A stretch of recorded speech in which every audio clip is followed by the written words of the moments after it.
Jinshabanda Shamayam Zobel Sanya Ribada Shazon Demba Devaresha Ninkamba Jivon Duvan Kalo Jova Landame Father Menam Jedema Sanje Jumden Benjawa Shajan Dubala Sasalo Jado Jazuja Da Jumden the Jinshabanda Shamayam Zobel Sanja Ribada Shazon Demba Devaresha Ninkamba Jivon Duvan Kalo Jova Landame Father Menam Jedema Sanje Jumden Dembeja Shaja Tubala Shazamo Chudu Jazuja Kanze Kanyan Zovo Jadamse Sajan Dena Manin Jiden Dena Georgia Son Deze Kaba Jama Shaza Namda Gunga Chodo Susawa Yishi Jasu Sejan Chaban Jiden Sumna Lamerba Gombo Chonye Jama Shaza Senjon Demba Timenda Vishe Sandon Dawa Jama Shaza Direction of Siva Sumaji Nyame Kenjin Jama Shaza Gombo Tuji Chedemba Tonje Jembe Solomon Yendenja Zushin, the Shin Shama Shas, Taben de Jatawa, giving as on the twitch. Chido the Lumushoja, Shinju Jama Shas, Trene Trevamaya de Lavatana Rabi, Shingadama Yenden, Gedjumaya Shas, the Wachia Mijashin, Gavapazon Sobachi, Rabias in the Yosu, Tene Sanje Dembayin, Gama Rabi Mamma, Jumaseva, Chubrada, Melum Loda, Genda. Decision that the Solomon Dia comes Commandum making gender to the God another children of Civil Solendo and Revelation. The blessed one, the one being, the who destroy, the completely perfect, fully awakened, perfect in knowledge and good. Sugata no supreme guide of beings to the tent, teacher of hearts and healings. Last one, glorious it's a tear from the shadow, and prostrate in conference and corporate to the teaching of the last one, full destroyer, completely perfect, fully awakened, with knowledge and good conduct, Sugata, no more than supreme guide of beings to the king, teacher of gods and humans, to lead the completely and fully awakened one. Blessed, glorious, the subdue from the Shakyapan, I prostrate my conference and corporate to the teacher, the blessed one, and the one the full destroyer, completely perfect, fully awakened me, perfect in knowledge and good conduct, Sugata, no more supreme guide of beings to attain, teacher of gods and humans, to you the completely and fully awakened, the blessed one, the glorious, the subdue of the Shakya, I prostrate my conference and corporate. When the supreme humans, you are born of this, your place outside the strife and the sin. I am supreme in this world. To you, who are wise then, I prostrate. With the pure body's form, supremely pure, Rest of motion in the golden mountain, flame that blazes in the three worlds. We know the best, to you the prostrate. With the spring signs, face lights for color like gold, to you I prostrate. You are the maker, three words, incomparably wise one, to you I prostrate. Savior in great compassion, teacher in all understanding, field of light with qualities like a vast ocean, to you the one good essence I prostrate. Purity which makes one free from passion, the virtue which frees one from the lower ones, the one path, sublime, pure, and right, to that dharma which pacifies our prostrate. Those who are liberated, and those who show the path to liberation, holy field qualified with realization, who are devoted to the moral precepts, to you the sublime community intending virtue I prostrate. Do not commit any non-virtuous actions, perform only perfect virtuous actions, subdue the mind thoroughly. This is the teaching of the Buddha. Star mirage, flame of Lamb, an illusion proper to or other, a dream, a flash of lightning, cloud, see conditioned things as such. Through these merits, the essential dreams of flows, subdue the flow of thoughts, and they prohibit promotion of suffering, of aging, sickness, and death. Sanje Jama Zoje Jama Ma Chanju Bado Dane Jazuji Dagin Jezo Jebe Zonam Jian Dola Penje Sanje Drubrish Sanje Jama Zoje Jama Ma Chanju Bado Dane Jazuji Dagin Jezo Jebe Zonam Jian Dola Penje Sanje Drubrish Sanje Jama Zoje Jama Ma Chanju Bado Dane Jazuji Dagin Jezo Jebe Zonam Jian Dola Penje Sanje Drubrish I go for refuge into my life, to the Buddha, Dharma, Sangha, through the merit I create, practice and giving, and gather protections. May I quickly attain the sphere of Buddha, for the benefit of all sentient beings. I go for refuge into my life, to the Buddha, Dharma, Sangha, through the merit I create, practice and giving, and gather protections. May I quickly attain the sphere of Buddha, for the benefit of all sentient beings. I go for refuge until I'm enlightened, to the Buddha, Dharma, and Sangha. Through the merit I create by practicing giving and the other perfections. May I quickly attain the sphere of Buddha, for the benefit of all sentient Pumeya Bumbo Lejemeya, Dela Pume Dedemeya, Dishinshiba Bundemeya, Dishinshiba Gaji, Kete Sanji Pumbo La, Dene Raji Leyemeya, Raji Lenakame, Dishingu Nakame, Kashi Shinjumwe Dene, Tedanya Dumede, Kashi Danyime Bade, Chita Dishinshiba, Kete Raji Yemena, Shimwe Yuba Chita Yuba, Raji Dane Shimwa Da, Mado Dane Dishin. Kete Pumba Daya, Kete Pumba Pume, Pumba Lejeme, Pume Pumba Lejeme, Tela Pume, Dishinshiba, Dishinshiba, Kete Sanji Pumbo La Dene, Raji Lejume, Raji Lena Kame, Dishingu Nakame, Kashi Shinjumwe Dene, Tedanya Dumede, Kashi Danyime, Chita Dishinshiba, Kete Raji Yemena, Shimwe Yuba Chita, Raji Dane Shimwa, Mado Dishinshiba, Kang, Kete Pumbo Mademara, Dishinshiba, Ganyo, Tene, Tadu Tenju, Tene, Yula, Pumbo Nama, Mademara, Dishinshiba, Ganyo, Kashi Mate Yuba, Tene Shita, Nilenju, Nyawa Lamba Mayimba, Nyawa Lemba Chimi, Nyawa Lemba Meba, Dishinshiba, Chia, Lama Mine Zejana, Kashi Denya, Chenya, Mebe, Dishinshiba, Nyawa Lemba Chita, Kashi Nyawa Lamba, Tene Rashi Leyu, Agumula, Kamera, Dishingu, Yuri again.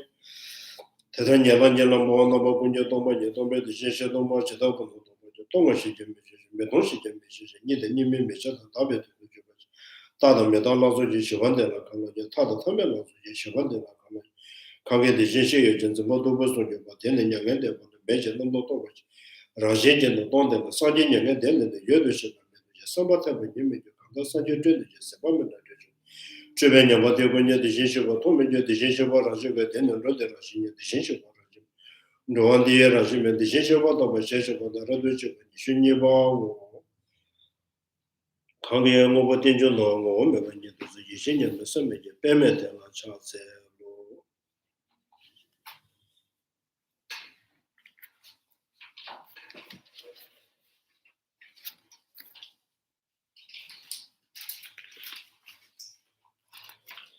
So yeah, we are still on the compassion. Three kind of compassion. Mere sentient beings, mere phenomenal reality, non-referentials, compassions. Mere sentient beings. I think yeah.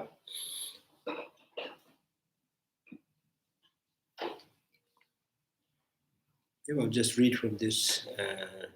Looks like I have already read it. Now in the utterly clear pool, shimmering with ripples caused by the breeze, reflection of the moon appeared. And as one sees the rise and fall of these reflections together with its basis, the water, as if seeing the moon itself in the water, the wise one, that is those who have worst understanding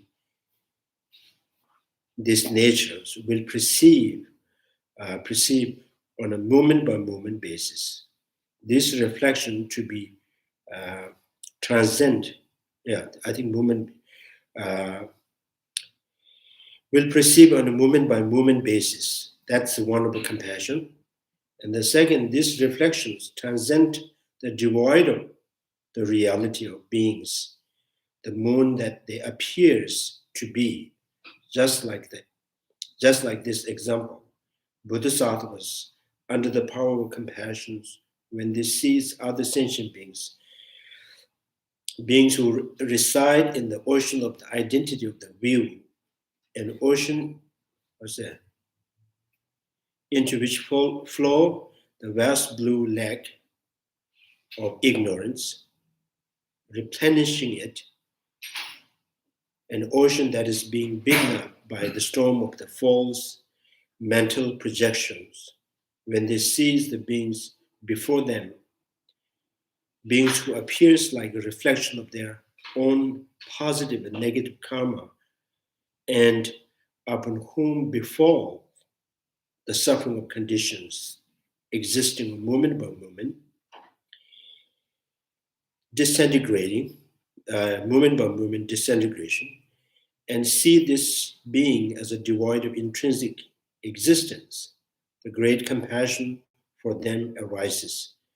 In the Bodhisattvas, as explained above, this also arises on the basis of sense of endearment towards other sentient beings, from the contemplating their plight of the wandering in the cycle of existence.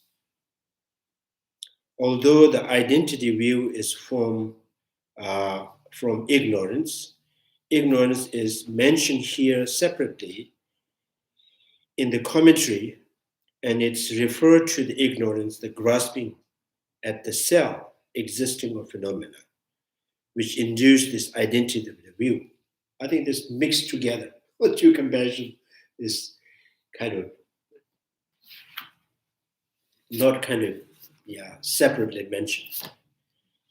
So now compassion, karuna, or in the Sanskrit, karuna, the compassion, and also from the beginning it mentioned the compassion is the kind of, wishing sentient beings free from suffering. So it means compassion, knowing the suffering of the sentient beings. At the same time, there's a desire to free them from the particular suffering particular suffering. And at the feeling, how it comes is a pain. That's called, the Sanskrit word karuna is particularly kind of, remark on that pain.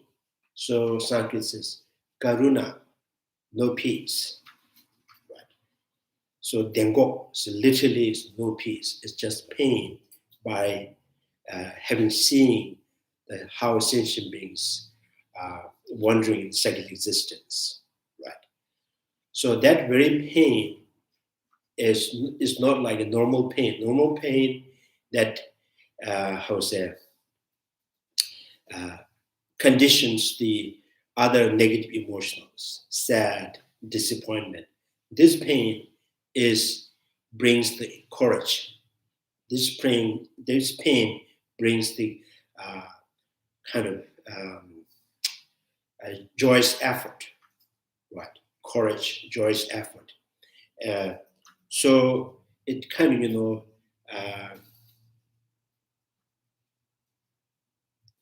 so this is why the pain from the compassions is the the fuel or the feed for the encouragement and confidence, right? Normal, kind of ordinary pain brings down, the individual bring down, right? And more sad and disappointed, hopeless. So this pain from the compassions, so it feeds the encouragement and confidence. So that's why, So Now, this very pain is also inseparable from the desire. The pain of the compassion, inseparable from desire, the wishing sentient beings free from the suffering. So, if you put kind of, if you apply that for individual oneself, think about one's own, how myself wandering and secular existence, how is it?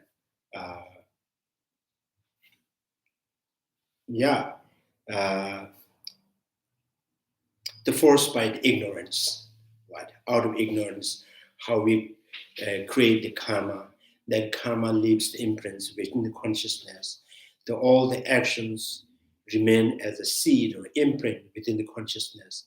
Consciousness carries that to the next life. And then the next life began.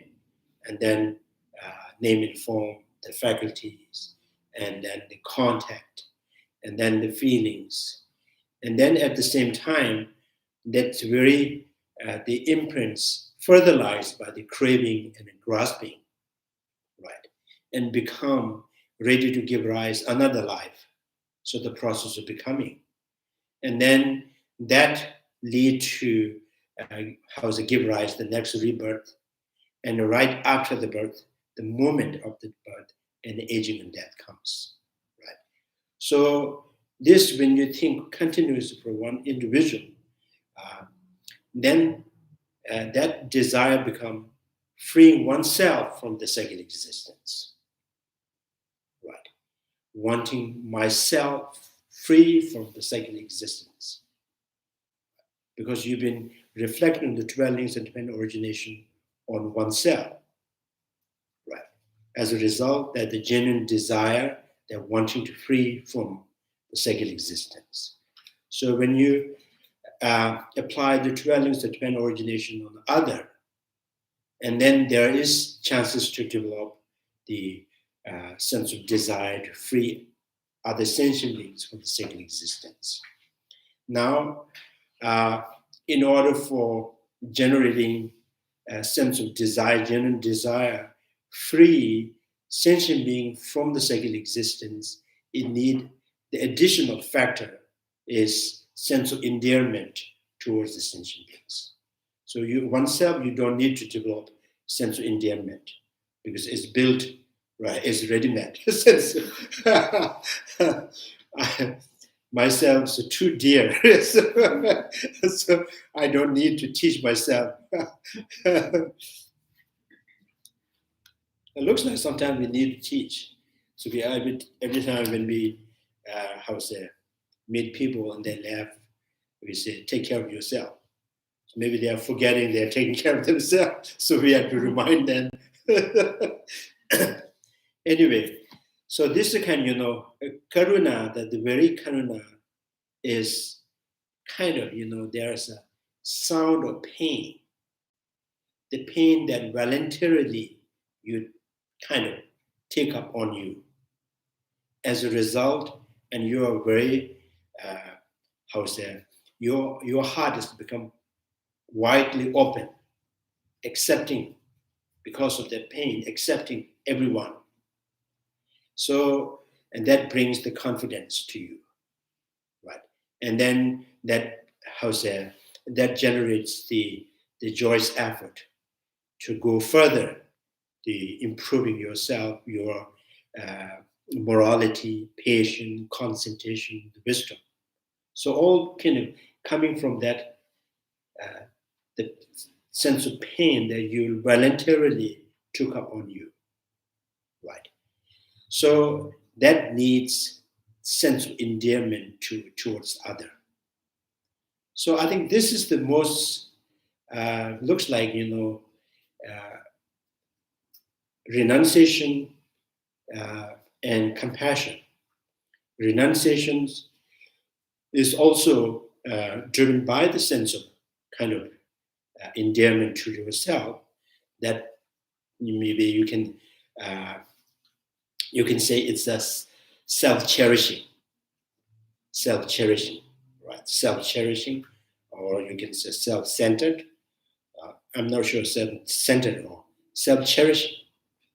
So self-cherishing with dwellings independent origination on oneself generate the renunciation, and sense of endearment towards other with dwellings independent originations generate the great compassion.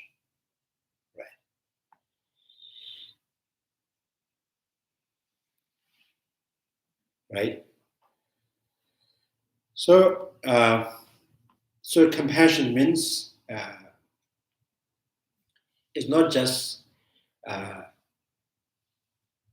of wishing someone free from pain or kind of headache or stomach pains. It's like wishing that other sentient being free from the cycle, right? So cycle existence.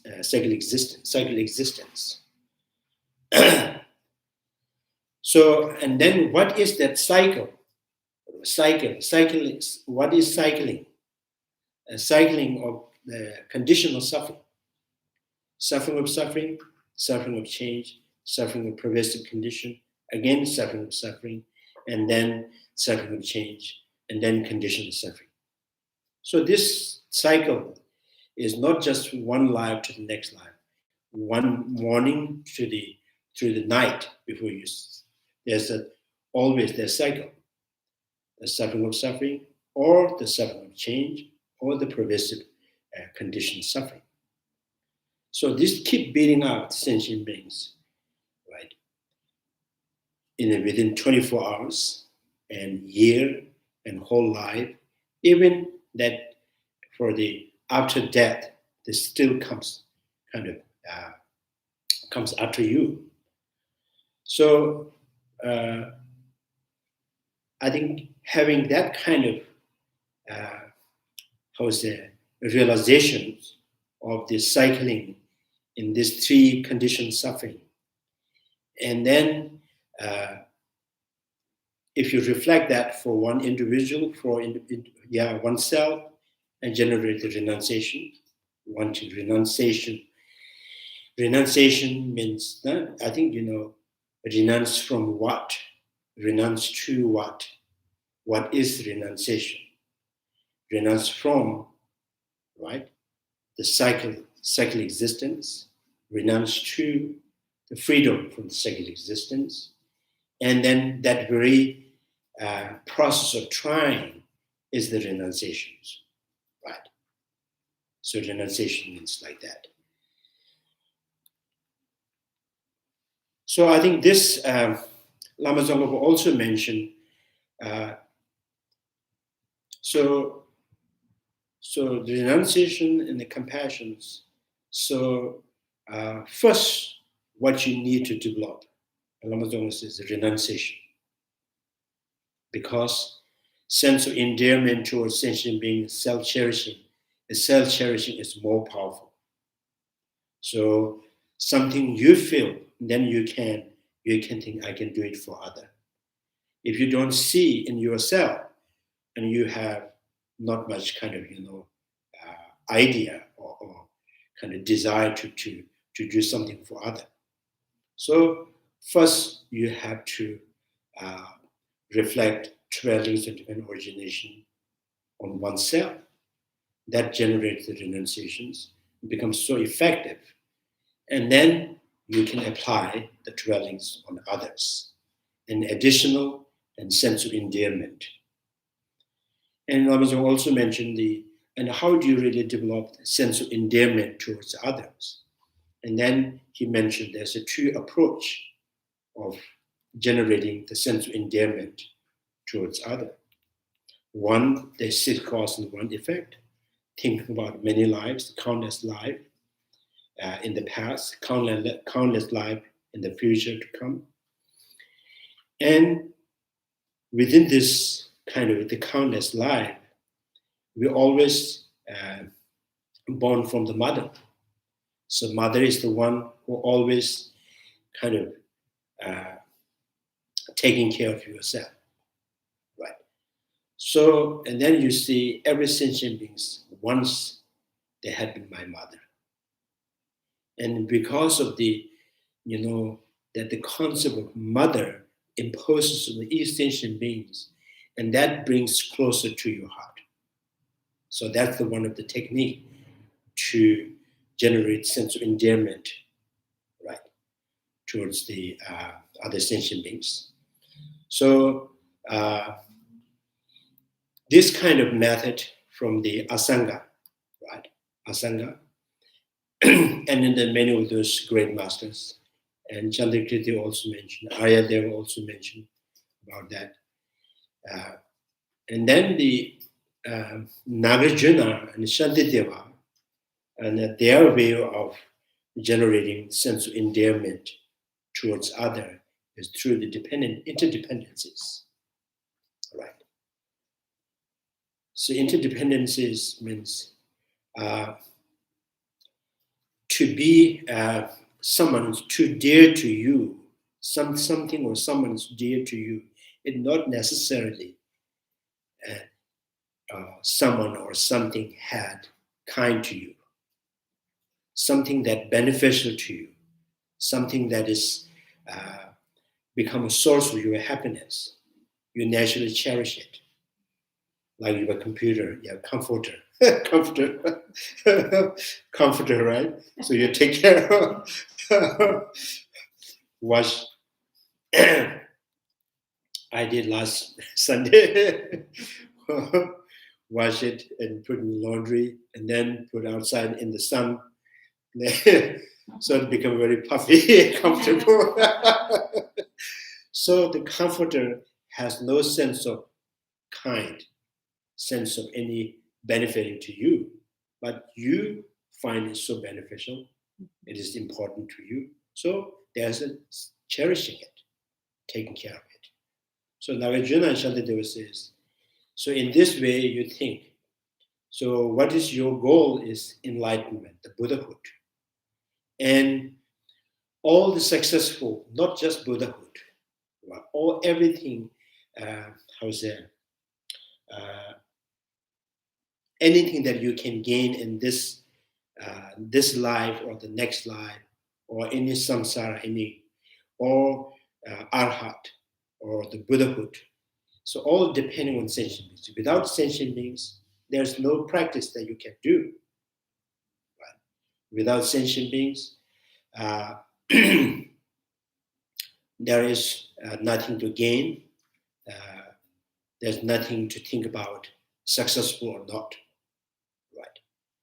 So sentient beings is the source of the benefit and happiness. And so far, the suffering that you may experience is due to harming other. And so far, the happiness, joys is due to benefiting other, right? And each sentient beings, the very nature of their mind is free from, harmful thought, free from all the delusion, delusion factors. So every sentient being possess the Buddha nature. Every sentient being possess the Buddha nature, and suffering is due to harming, happiness is due to benefiting others.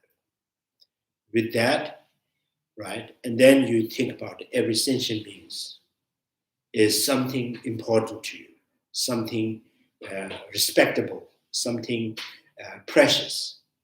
So then there's naturally, you can, there is sense of endearment, sense of cherishing, sense of closeness towards all sentient beings.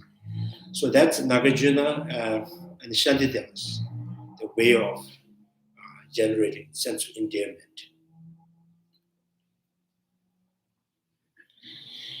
Yeah.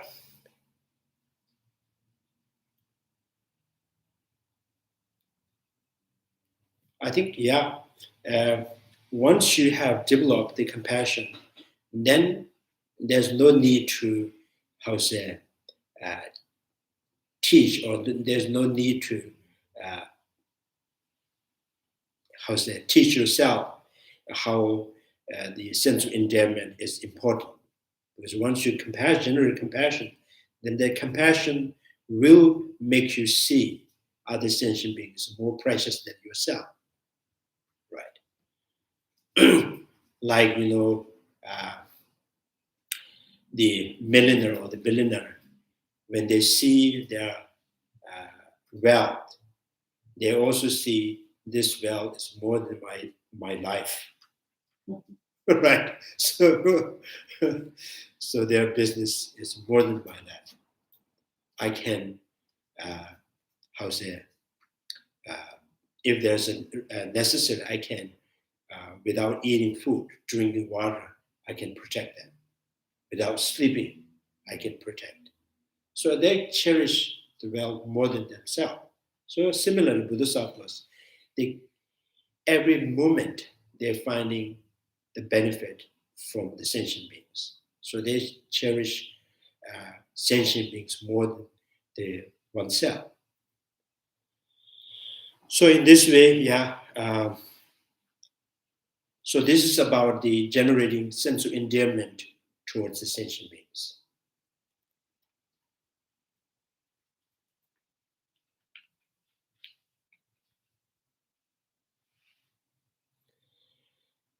So I think, that sense of endearment combined with reflecting dwellings and dependent originations generate the great compassion.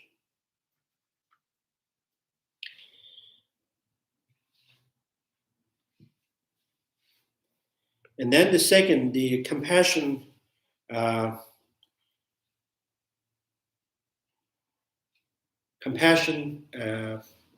mere phenomenal reality, the compassion of the phenomenal reality.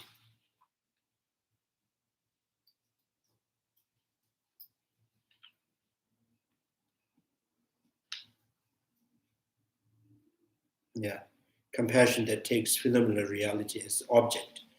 So phenomenal reality means, for example, when you meditate, first about the renunciation. Renunciations also see, seeing yourself, renunciations. But when you,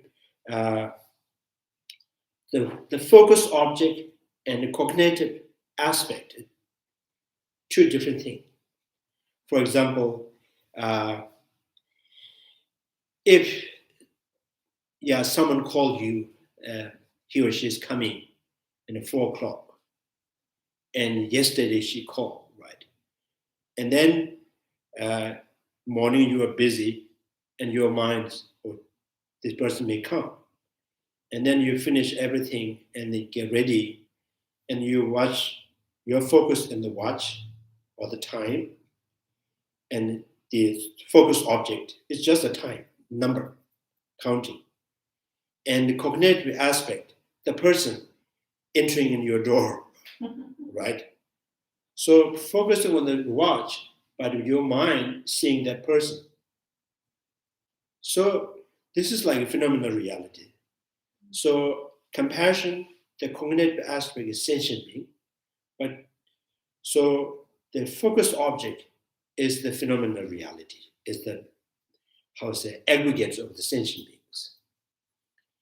So focusing on aggregates of the sentient beings, and that aggregates of sentient beings, moment by moment, changing due to the force of the karma and afflictions. And this is what you are looking at, right? What you're focusing. And the cognitive aspect for the compassion, you see sentient beings is how they changing, instant changing, right? So here the focus object and the cognitive aspect is two different things, right? Some people looking at number, and you see a lot of reaction in their face and their expressions, right? So if you're in the airport and looking at the, what do you call this, the timing, right? Timetable, right? Schedule. If you're waiting for someone, you're looking at schedule, but your eye is looking at the timetable, but in your mind, the cognitive aspect, the person, right? You're waiting for him, right? And you're bored, or it's too late, or something like, right? It's not time. You are not thinking about the time is getting late. You're thinking about the person is getting late, right? So focusing on the time, you can, and in a cognitive aspect is the person. So in a similar way, you're looking at the sentient beings, focus on sentient beings, their body, their feeling, their six perceptions, their mental factors, and how they are changing kind of moment by moment due to the the force of the karma and afflictions, how they're changing. By seeing the changes in the aggregates and the compassion holds on the cognitive aspect of the sentient being. Right. So that's called mere phenomenal reality, compassion with mere phenomenal realities. Right. So that's the second compassion. Right. So this here, an utterly clear pool shimmering with the ripples caused by the breeze. That's means kind of using the metaphor of that compassion. So the kind of ocean, the water, and then the ripples, and then the reflection of the moon in there. And by looking at the kind of the wrinkles in the water, and that is changing the moon, the reflection of the moon is also changing at the same time. So focusing on the aggregates of the sentient beings, and by knowing or seeing the changes within the aggregates, and the compassion and the cognitive aspect, the sentient being too changing with that, the five aggregates, right?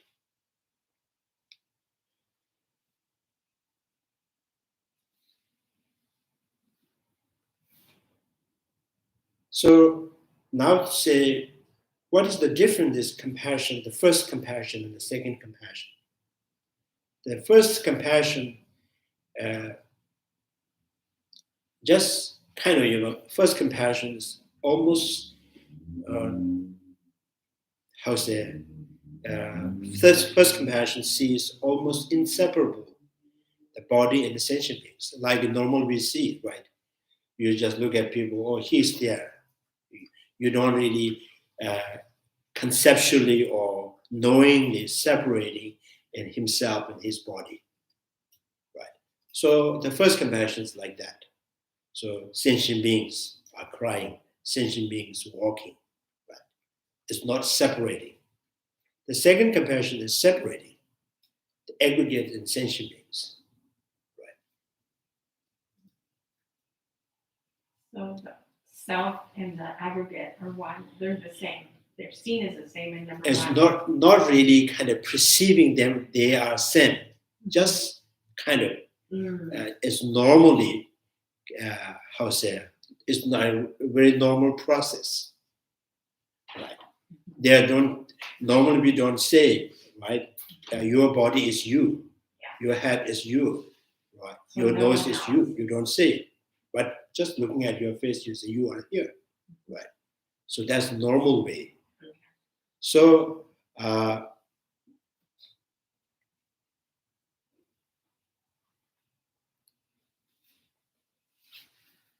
normally we say that. So this is the difference, the first compassion and the second compassion. Second compassion knows each aggregates are not sentient beings. Just looking at the body, and like body means there are five elements. The five elements, the air they breathe in and out.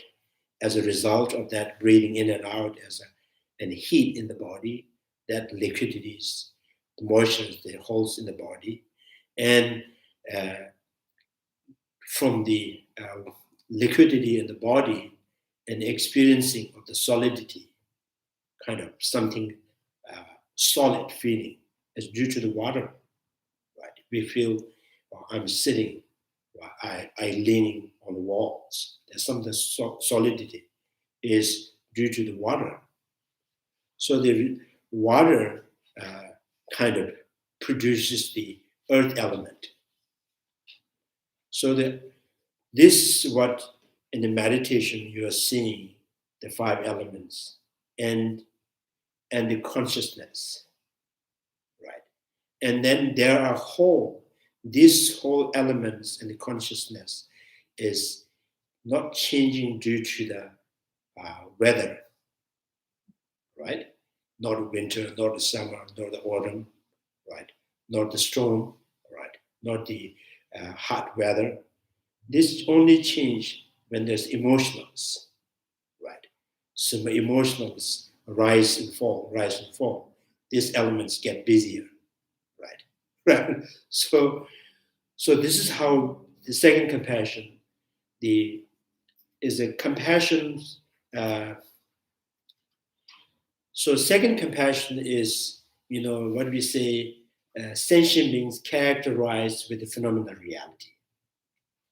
The sentient beings characterized with the compassion as phenomenal reality means it seems there's a two mind and the functioning at the same time, simultaneously.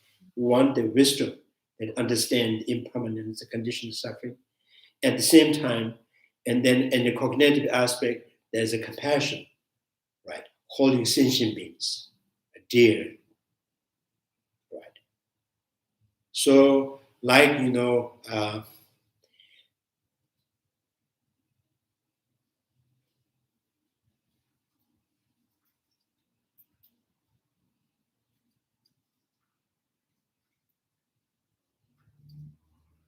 yeah.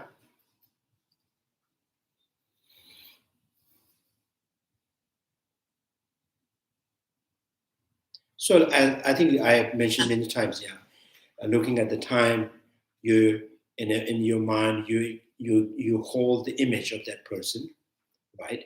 And for example, looking at the many trees, and then in your cognitive aspect, a forest as singular, but your eye and everything looking at many, right? And then cognitively, you cast the image, right? The one singular as a forest. So, like that, the wisdom is focusing on the aggregates and impermanence, conditional suffering, and the absence of self-sufficient. And then, kind of, and the surface level, and the compassions, the cognized the sentient beings, the holding the sentient beings, image of the sentient beings. So that's the second compassion. So it's like water, the rippling water, and the reflection of the moon, right? So when the water moves, and the reflection of the moon also moves. When you changes in aggregates of the sentient beings, and sentient will also change with that. Right.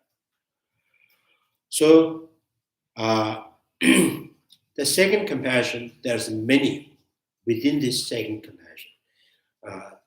Some compassions, compassion toward the sentient beings, they characterize with impermanent, or sentient beings characterized with absence of self-sufficient, right? Sentient beings characterized with the conditional suffering, right? So all, so yeah.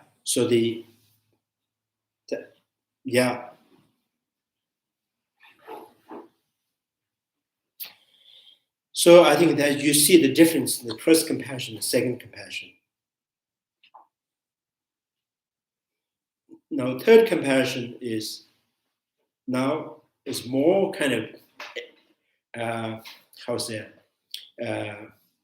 specifically and analyzing or examining on the reflection of the moon, the sentient being that appears to the thought, right?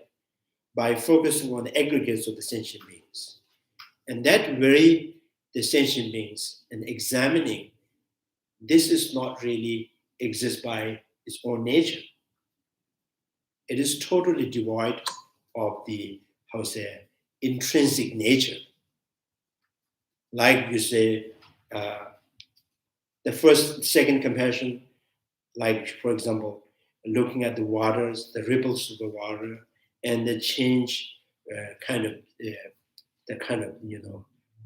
when you see the changes in the water, and that reflects on the moon, right, changing. Now, the third compassion is very reflection of the moon itself. What is it?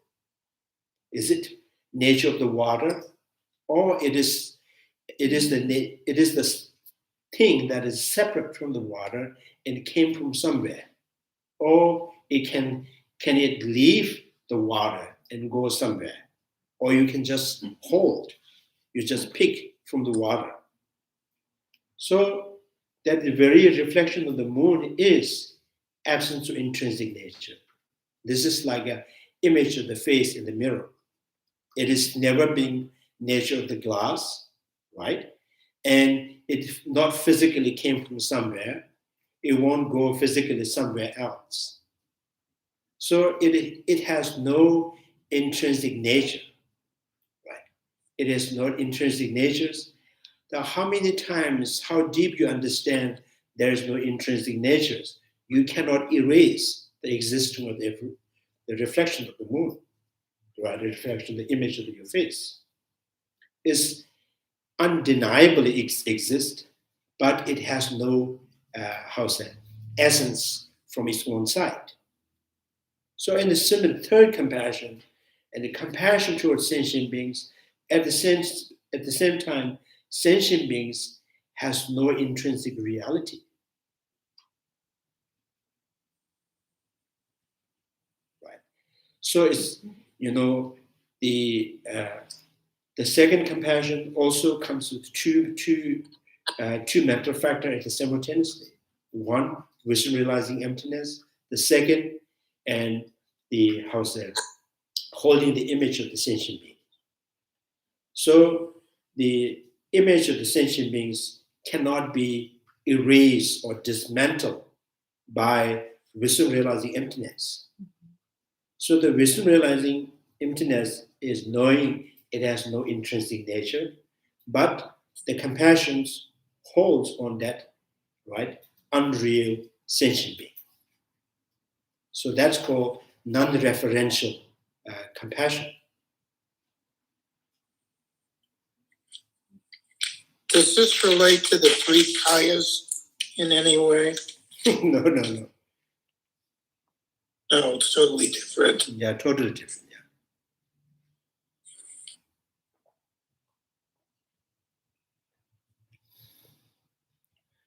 So, I think Lama Tsongkaphas So the first line is non-referential compassion of our Bodhisattvas. Right. Non-referential compassions. So the Buddha's compassion is like that.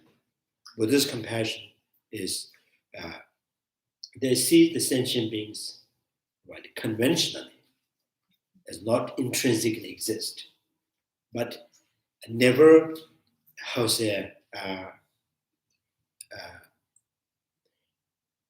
kind of the unerasable, the image of the sentient beings that every moment that kind of stays within the Buddha's mind, right? By knowing it has no intrinsic nature, but its image, they always remain, the inseparable.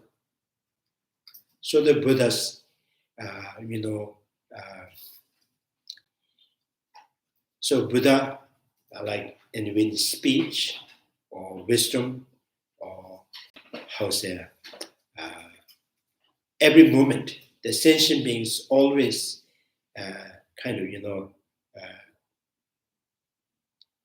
the image of the sentient being never leaves in their mind. So our Lokuta we could generalistic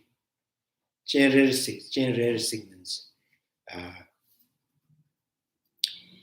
every second is kind of looking up on sentient beings. Right? So every second looking up on sentient beings, if you look at any something that's every second forever, you may go crazy. So because the Buddha has this compassion is associated with wisdom, they're realizing emptiness.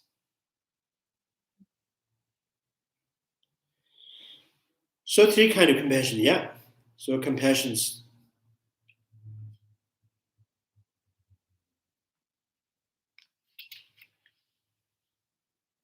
So overall, if we have to begin with generating renunciations, starting with renunciation, then generating compassion towards the sentient beings, the first compassions, mere sentient beings, and the second, and then continuously contemplating on their aggregates, how their aggregates overpowered by force of the affliction and afflictive emotion and karma, right? Because they're each wind, I think most of the time, are each wind that kind of goes in and out, and every changes the impact on our body.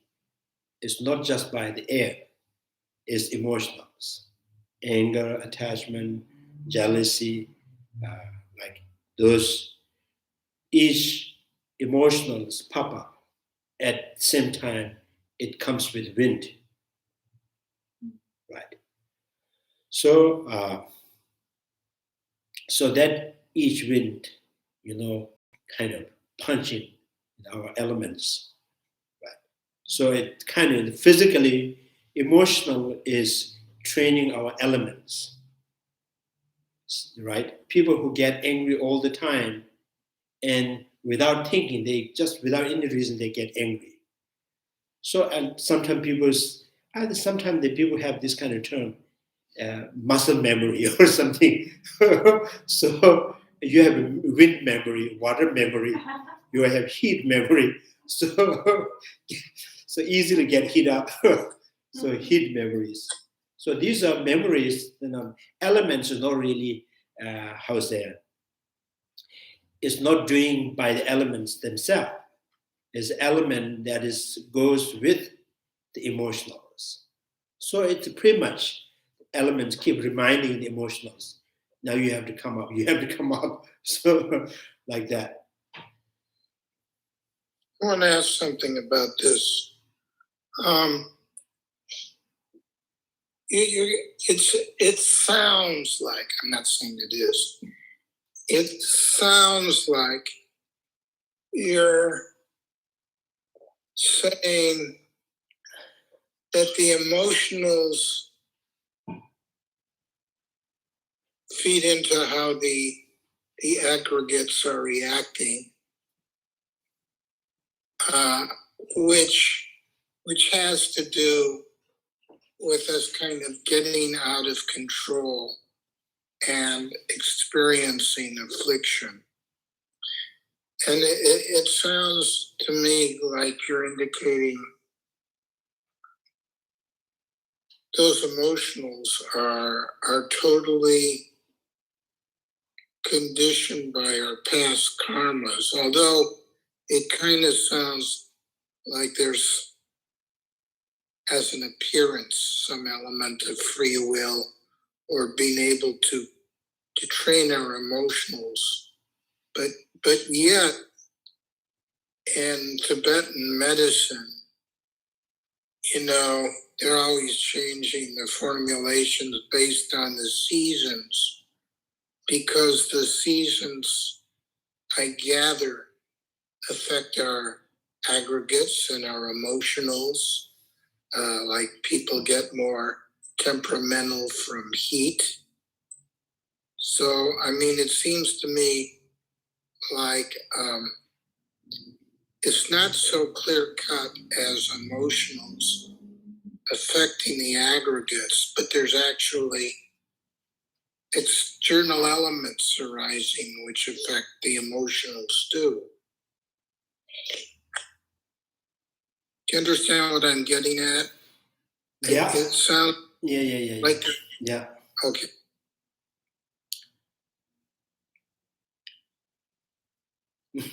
Maybe you're not getting it, you're getting out.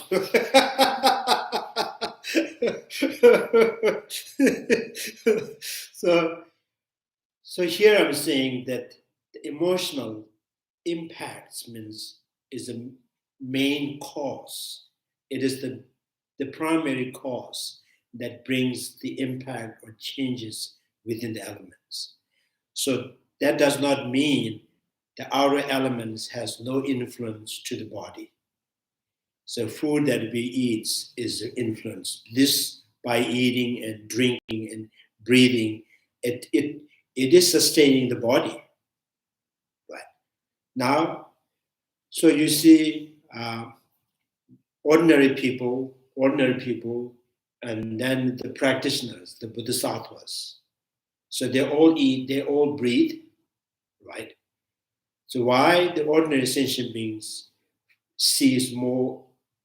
experience more unpleasant discomfort? Why the people who has generated compassions and always fit in every season? So why there? So the primary cause of the element, the changes, right? Element changes means when the element moves, element moves. So this comes with another thought, right? So, like for example, you can run, right? When you run, you breathe heavily. That still is not really impacting our emotional. It's not necessary, right? So even you're running with heavy breath, right? So there's no necessary emotional impact. But sitting comfortably, imagining, right, that person that you dislike, and then suddenly the breath has fast, your heartbeat is getting faster. So that's which one's more influence? Air that you breathe in, the image that you just feed in your mind. So that's why our emotional has more impact on our element than the weather or outer elements. Yeah. So that we're not denying that outer element has no influence at all in our body. That's why some people have need to prevent the intake of the sugar, right? Some people should not take oil at all. Some people they don't drink milk, so they know there's some kind of influence in the body, right? But that does not mean taking too many sugar is increasing my angry. No, not attachment. So let's see if I understand this correctly then. You're saying the second compassion is understanding or contemplating the effects of our emotions on the elements. Is that what you're saying? Second compassion means the compassion with you. I think somebody says compassion underpinned with wisdom, that is realizing the impermanence, the conditional suffering of the aggregates. The compassion holds the image of the sentient being.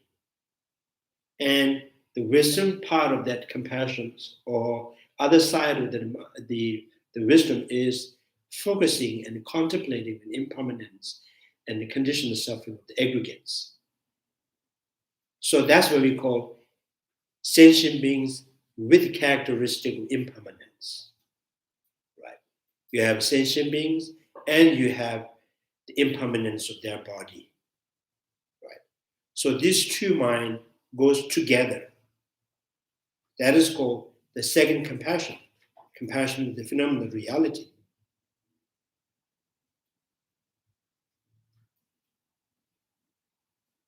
Yeah. So some people, you are just by looking at the some I noticed the business kind of who deals with this product. So just by looking at the product, they know, oh, this is made from this, right? This company, that company. Right? So by just looking at something come up in your mind. So that's why I'm saying focus object, the cognitive aspect. Right.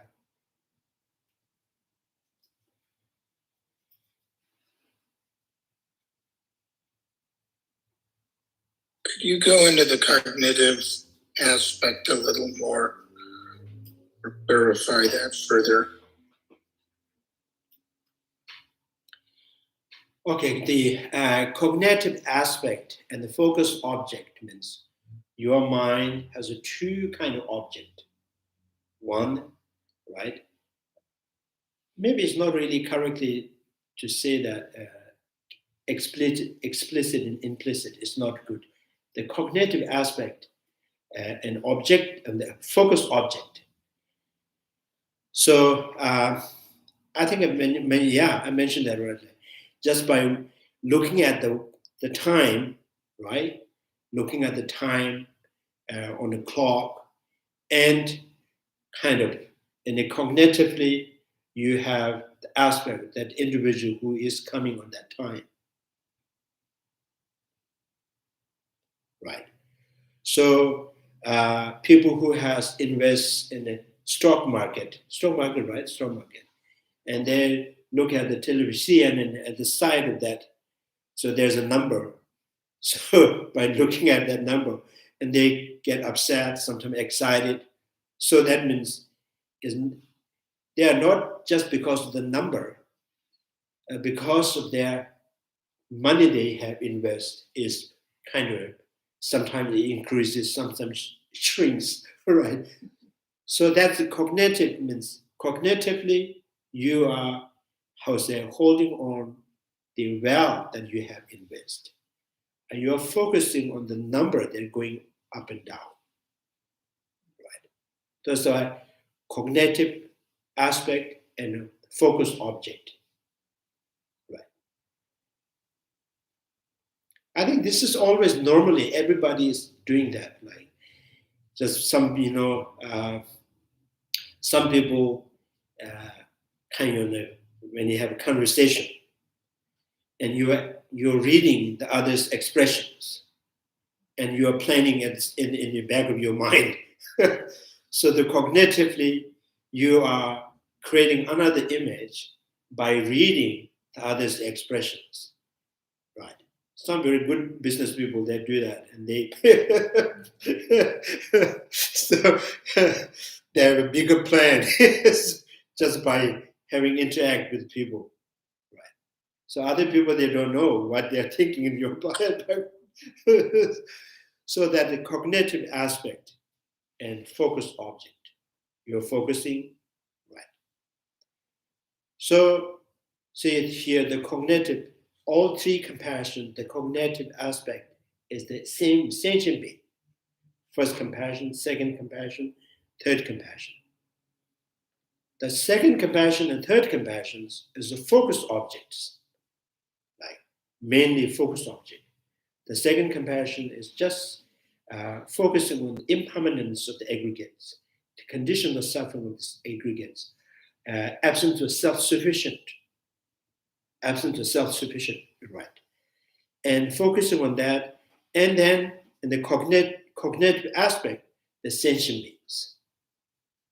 So, and more you understand the impermanence condition, more you sense the kind of sense of endearment towards the sentient beings, right? So, like person who's reading the stock market number, and they get excited and upset. So the second compassion, third compassion is much more stable, more stronger than the first compassion.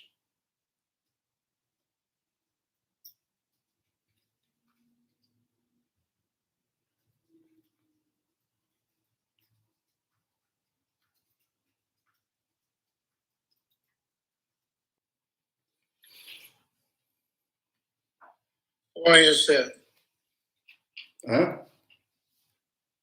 Why is it more stable than the first compassion? So it's underpinned with knowledge, that kind of realizing the reality as it is.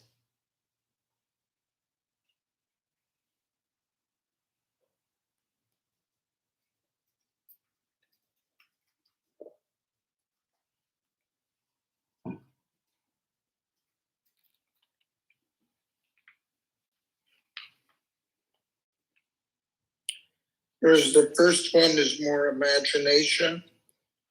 Yeah, it's more with imaginations and sense of kind of, I think like more imagination, more imaginations. I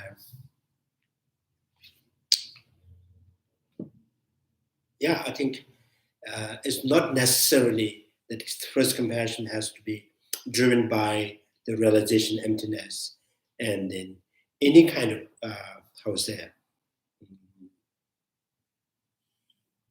realization emptiness, or realization of impermanence, not driven by that. It's not like wisdom-driven compassion. It is more through the imagination.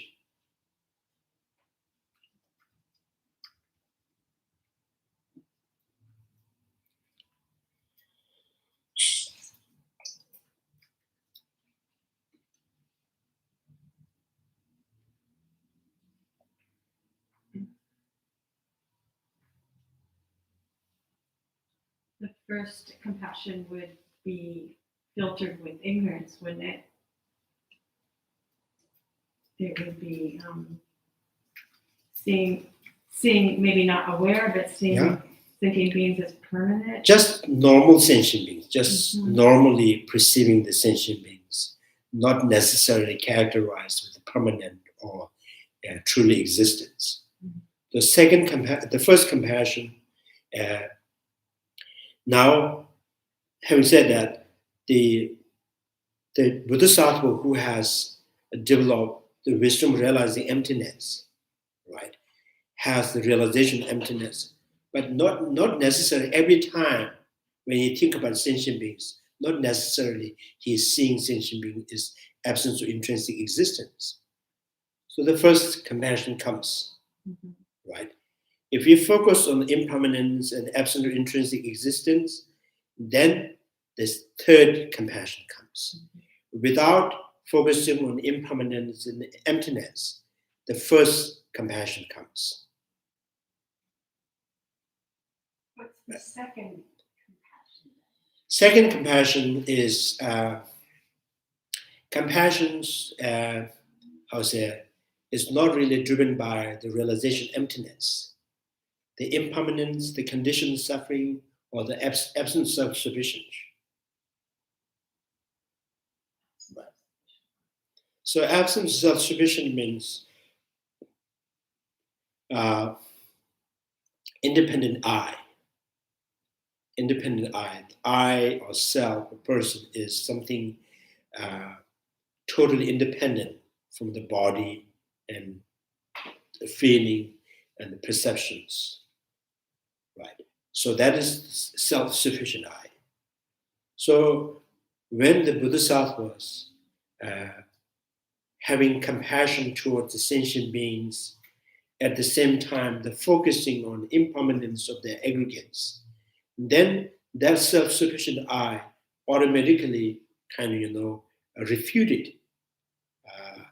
byproduct, because there is the realization impermanence, the impermanence that really inducing your mind, this sentient being, nothing but impermanent, right? So the self-sufficient I is just kind of, how to say, byproduct is refuted. Self-sufficient I would be unchanged. Yeah, self-sufficient means the permanent I, independent I, like the concept of Atma or soul. So that's called self-sufficient, right? So many people believe, I think out of religious concept, they always kind of this, they use that many times, the language term that use that soul. It touches my soul. So what is that soul that you touch? so what is the soul that you touch? And you say, some people, normal people, they they have, how to say, they got familiarized with this word. That's why they're using it. And some philosophically thinking that myself, that is independent from the body, independent from the feeling, independent from the I consciousness, those consciousness, that stays in the heart, right? So when the body and consciousness disintegrate, this will leave the body and goes to somewhere, right? So that's called self-sufficient I, independent I. So this is totally refuted in there. There is no such things like that. It's logically not approvable, but we can believe it. Right? You have the basis for believing it, because your innate feeling, your innate ordinary thought is more closer to that independent I. Right? So the independent I, and having believing in the independent I, and you always, this is not just one life. It's not just because of the religious, not just because of the philosophical point of view. You have habit, you are habituated in seeing this independent I from life after life. So, yeah.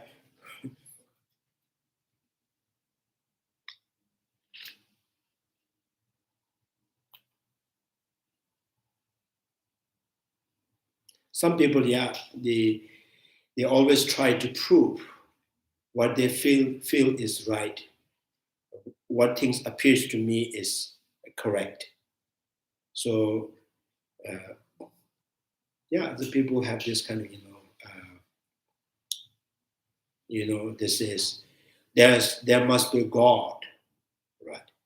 If there is no God, why the trees grow upward? Some people, why water goes downward? Why fires kind of coming up? So they kind of, they need some excuse. But this is what you're seeing. Therefore, there's the God. so I don't know. So we say in the Dharmakirti text, the second chapter, because the people, the beans are raw, thorns are sharp, right? So these all, for them, indicates there must be creator. So why?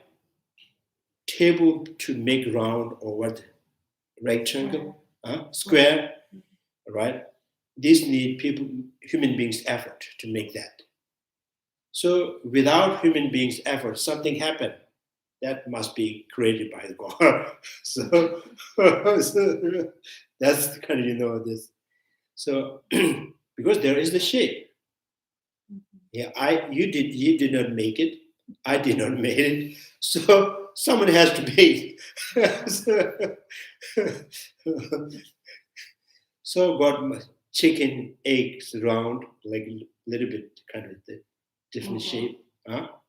Oval, right? So God must went in and made the shape.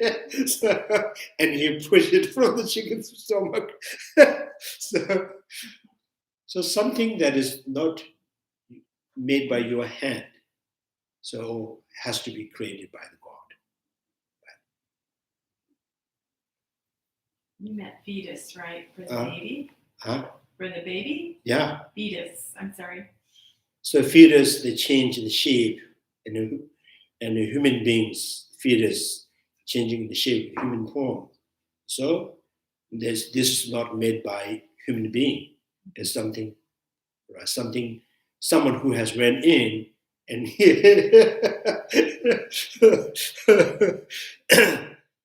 so I think that's kind of some people use this kind of logic. They think this is the valid reasoning to think there is the creator. So Chandrakirti says, you're almost saying something unknown, and it has to be created by the God. So maybe your ignorance is the God. Not knowing is the God. So where there is not knowing, there is the God.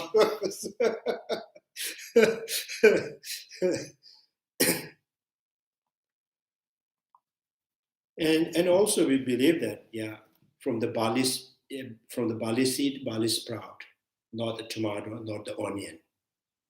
This is due to the barley seed, not because someone who has decided, right, this seed has to give rise to this kind of sprout.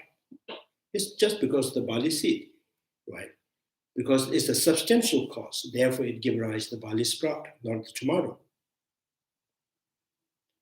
So the substantial cause is the barley seed. Barley seed is not the God. Right?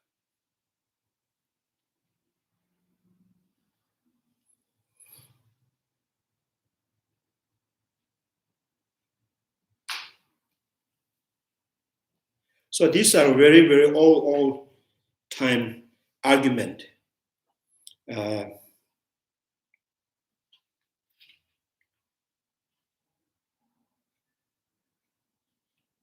Even in this, and the Hindu, in old time, there's a Ramakrishna, and he sometimes kind of like sarcastically by playing, and if God has made this whole planet, so did he made it daytime or nighttime? So he raised this kind of question.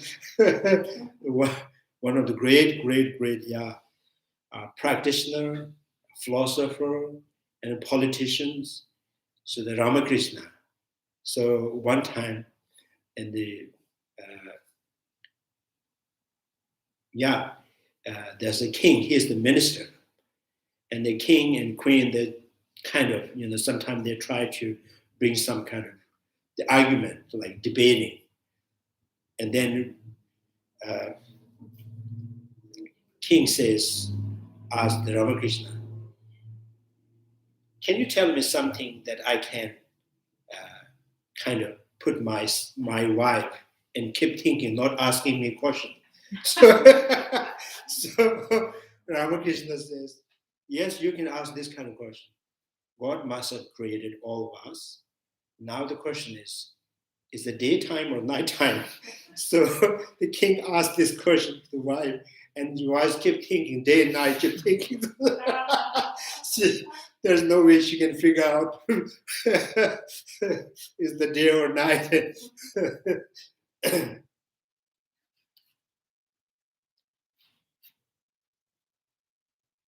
And then they kind of try to, in the Hindu, it's always kind of, what called improve progress of their statement. So every generations, and then after that says, oh, the way the God created is not by like a hand. So Shiva is the source of the element, and he dances, right? By dancing, he stir up the elements, and then the wind comes, and then water comes. so later on, they changed that kind of, there's like slightly kind of,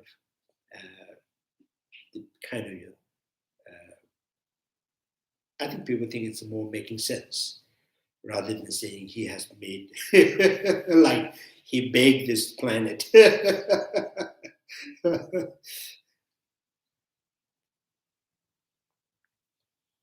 So later on, the Hindu has much progress, in the philosophies. And there's some, during the Ramakrishna and Swami Vivekananda. So they are very similar. There's philosophical point of mind-only school. And mind-only school combined with Tantrayana practice. So very close. Yeah, from the Prasanga school point of view, and Prasanga school, Buddha and Chandrakirti,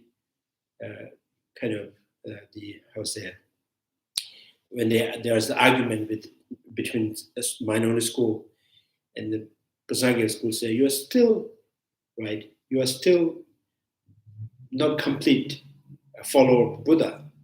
You are still non-Buddhist school. So, because they believe there's some intrinsic nature in phenomena, right?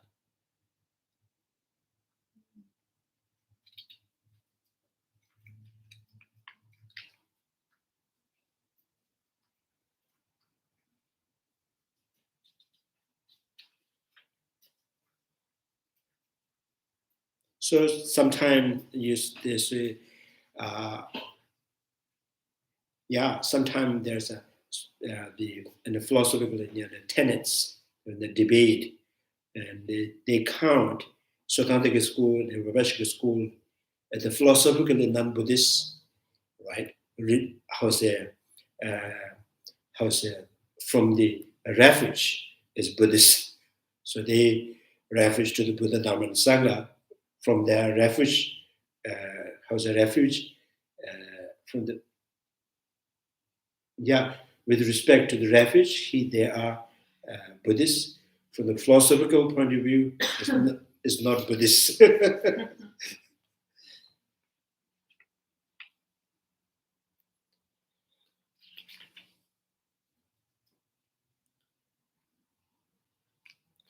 So there's three compassions.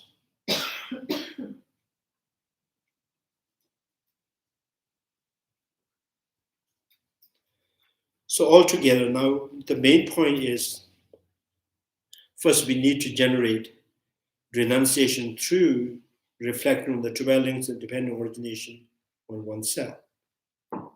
Now, in 12 links in the meditation, then the 12 links start from the ignorance, karma, consciousness, name and form, faculty, contact, feeling, craving, grasping, process of becoming, birth, aging, and death. Now, when you count, when you put in the cause and effect category, the two categories, the cause and effect, as 6 cause and 6 effect. So 6 cause means ignorance, karma, right, and consciousness, and craving and grasping, the process of becoming are the 6 cause. And name and form and faculty, feeling, and then birth, aging, and death are the effect. So if you divide it into cause and effect, and the 6 are cause, 6 effect. So if you meditate, when you meditate, then you count ignorance, karma, consciousness, and then and name and forms. So within the meditation, you are seeing 3 lives, from the dwellings and 12 originations. The first life, out of ignorance, committing the karma, and karma that remain as seed or the imprints within the consciousness, right?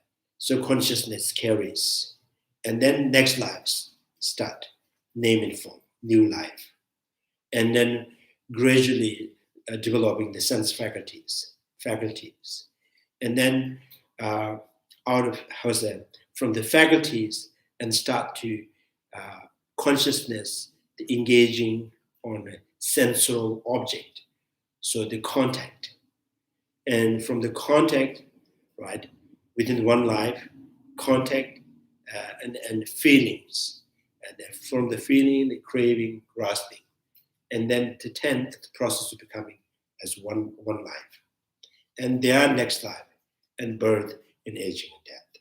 So you are in meditation, you are seeing 3 lives. And you can also see, you can contemplate, like within the one life, out of ignorance, create the karma, and the consciousness carry the imprints. And then within that life, right, and a craving and a grasping and further lies that karma, right? And then next life, name and form, like that. So you can imagine 2 lives or 3 lives. Sometimes, you just imagine that out of ignorance, out of the grasping of self, and create the karma, and the karma, all the actions, the everyday actions that more like we call action has complete actions and incomplete actions, or actions with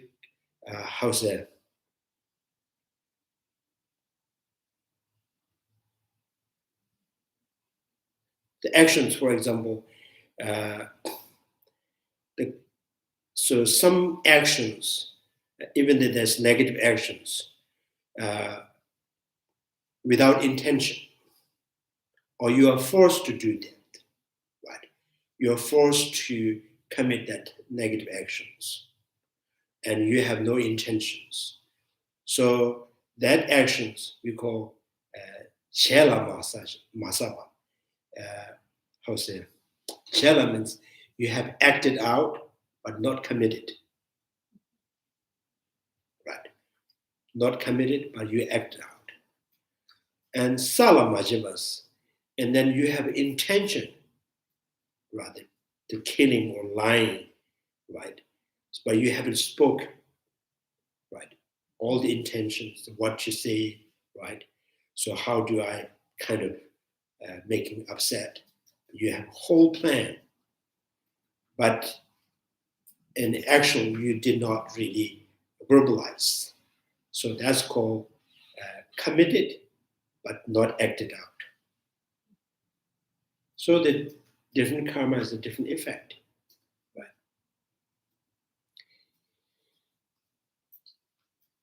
So, and then you have committed, you have acted out, but incomplete.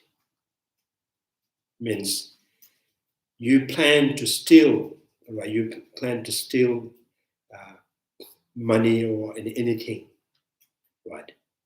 But you do not know that is yours. So you have whole plan to steal it, and then you act it out, and when you get it, you know this is mine. This is already mine. So there's a commit, acted out is incomplete, and that thing that you steal has to be belonged or possessed by other person, and then the other is not necessarily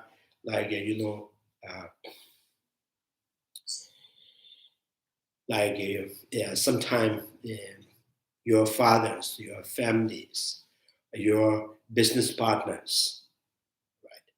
So and then there's some kind of not completing the kind of action because there's some parties belong to you. So business partner, you something that belongs to you. You're stealing your own thing, right? So the object that it has to be owned by someone that is no relation, right?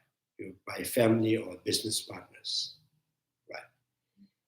Now, even that is thing is owned by someone else, and you have committed, you acted out, you have it, but it's not available.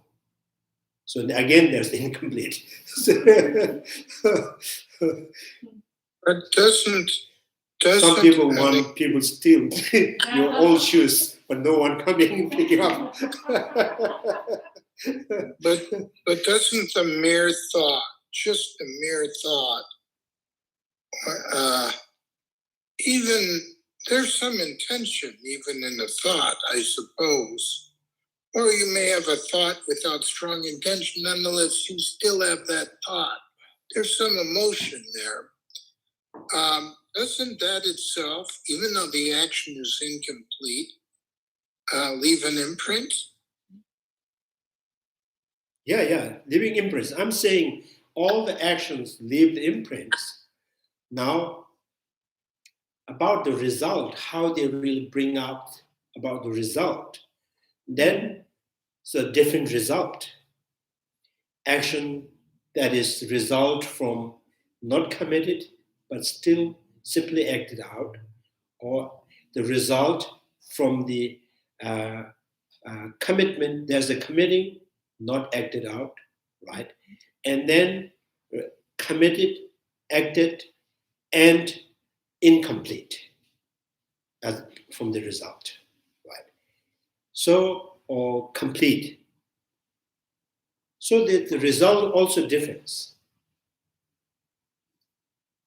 Result always different. And sometimes,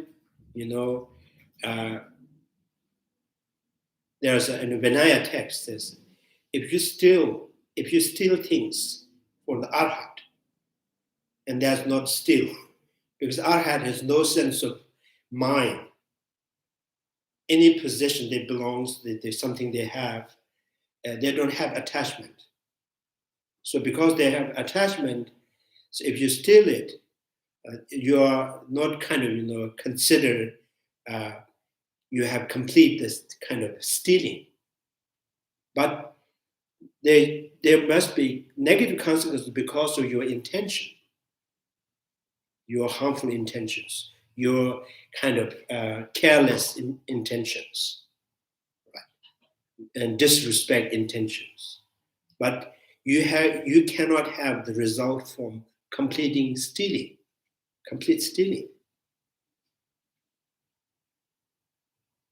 Yeah, in the Vinaya text, there's very details like it's then, if Arhat, and how about the Bodhisattvas? How the Buddha, and how the monastics? So then the monastic, they have attachment. So don't steal from them. So monastic members have attachment. So even don't take their slippers. So if you really want to steal something, go in the Arhat. Yeah, and then there's something that kind of money or that kept for printing the book, right? The textbook, and how about who belongs this? So then this is dedicated for kind of the print house, they're publishing the book. So even that money is in the monastery, the monks are not allowed to use it. So the monks can use the things that offer to the Buddha, like Buddha, So if things that offer to Tara or Visha, monks are not allowed. So in the Vinaya text, yeah, there's so many.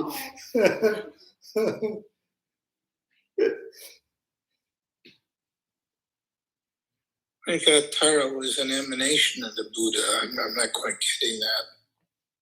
It's not conventional. It's conventional. This again, because the Buddha Shakyamuni is considered as a monk.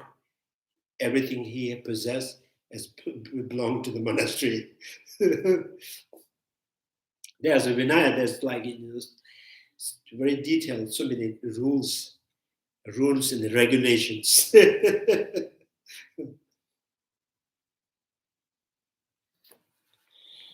So the action committed, right, and acted out, and complete.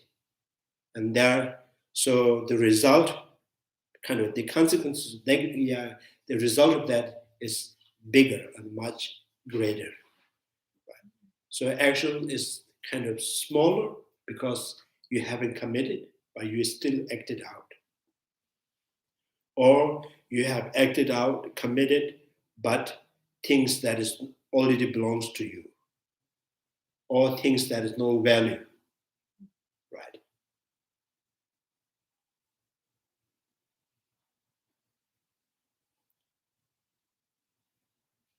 So this, some people they says, this as a result, some people have a lot of wealth, but they have, they don't really kind of, they're so kind of protective and not using at all. So these kind of, there's a, Naga beings. So they said they have diamond jewel on their head, but they cannot use it. Rather, it's very painful to their head. So this is also a result of the generosity, giving. So how they give is not really good way. So they have the wealth, but it's painful.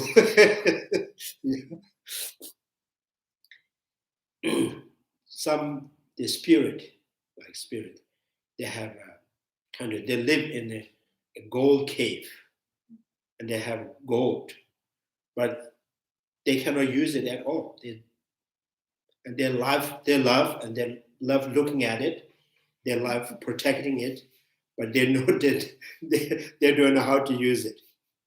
So these are all the result of the generosity. Some people find small things and become so useful, right?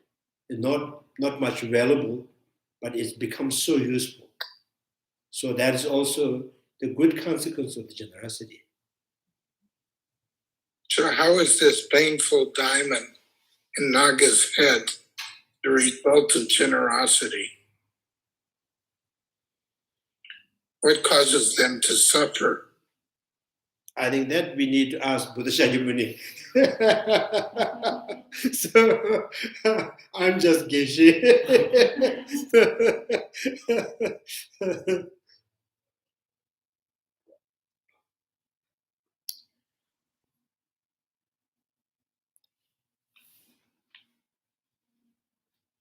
So this is kind of action that sometimes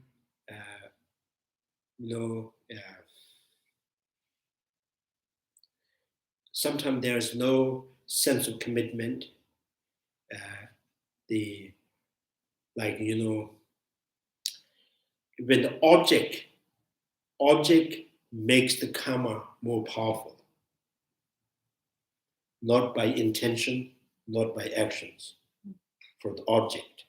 So then this is harmful, right? Anything that harmful actions that disappointed, upset the mother. So there is no their strong negative intention to harming mother, but by small actions may upset, may disappoint it. So because of the power of the mother and Bodhisattvas, Buddha, So action may be not that kind of strong.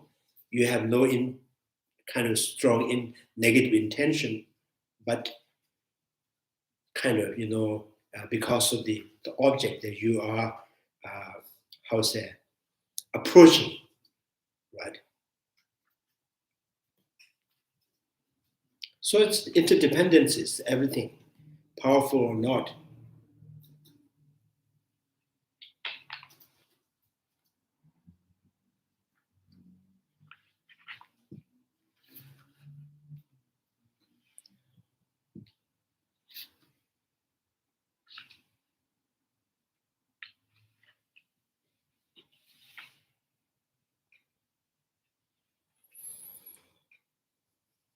So the karma, that's the karma. So now the karma is action.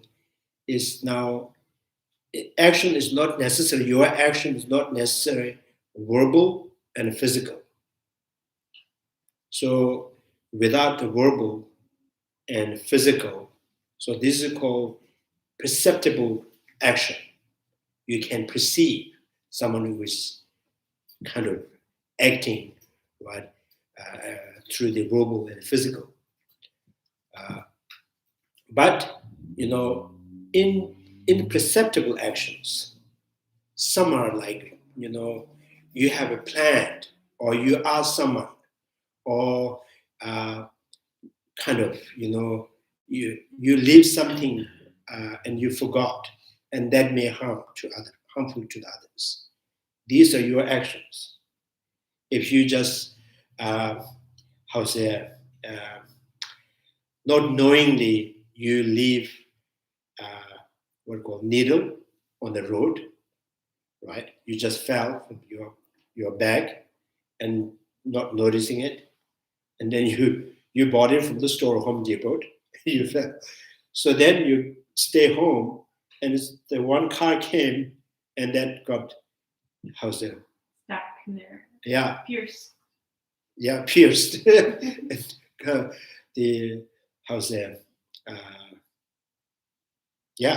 So the car got damaged. Mm-hmm. So this is your action, right? Mm-hmm. If when you unknowingly leave something, or intentionally you have built a bench or any kind of shade at the bus stations, or somewhere in the forest, you build something for people. But if no one goes on that place, no one using it, you have no actions. If someone, every time people sit on there, then that counts as your action. So imperceptible action, these are. Right. So you are not knowing you are doing it, and other people do not know this is you are doing, you made it, but it counts as your action. So imperceptible actions. So these are our karma.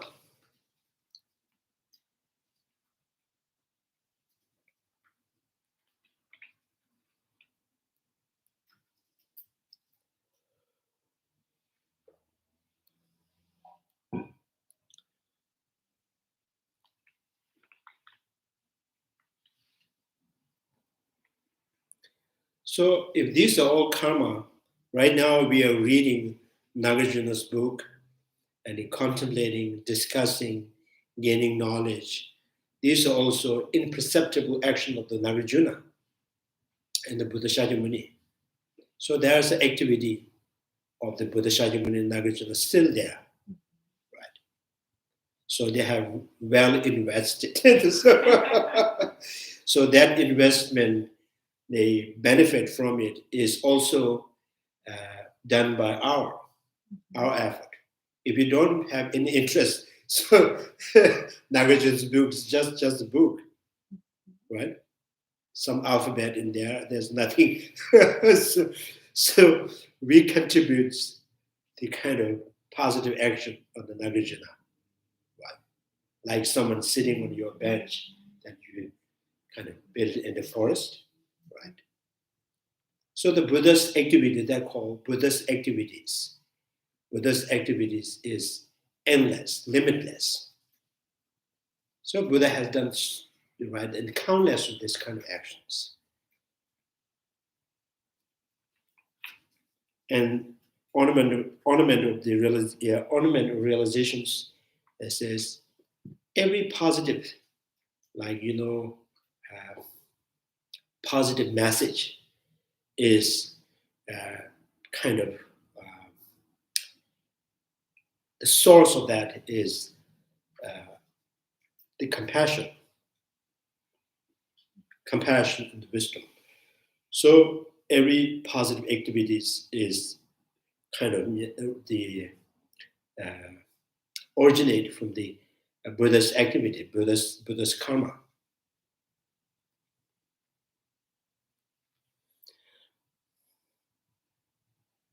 So we can have activity that still continues going. We die many times, but activity that keep going it's possible.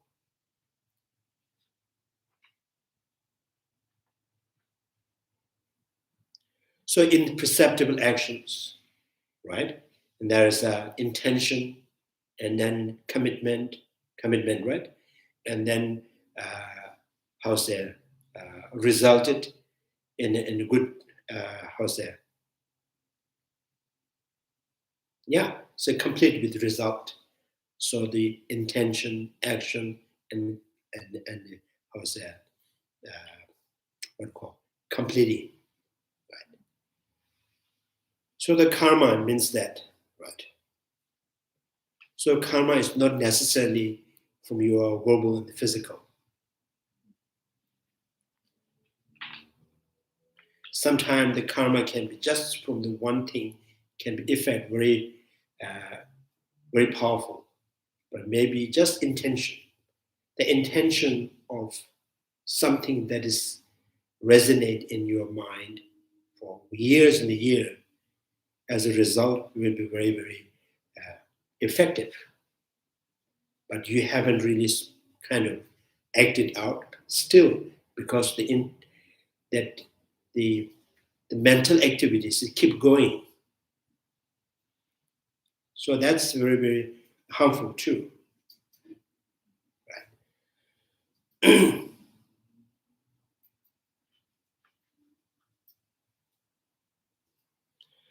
So so you look at all the sentient beings, right?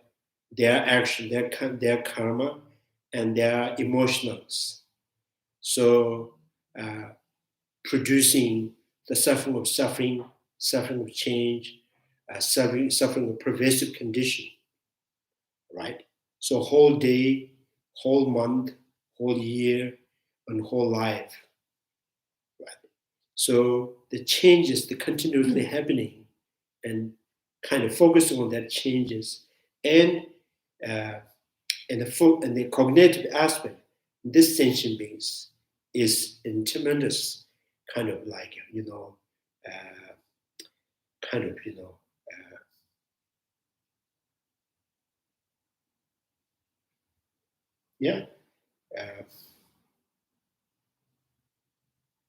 So like here the text is it beaten up moment by moment with this three condition of the suffering. Right. So compassion sees sentient being is getting beat up by these three suffering. But other side of the wisdom that sees this changes is kind of continuously happening endlessly. So there's compassion, the compassion with reality, phenomenal reality, and also sees the sentient beings. There's continuously beating up with three conditions of the suffering. So that generates the compassion, the second compassion with phenomenal reality towards sentient beings. Right. And also one of that, this text is kind of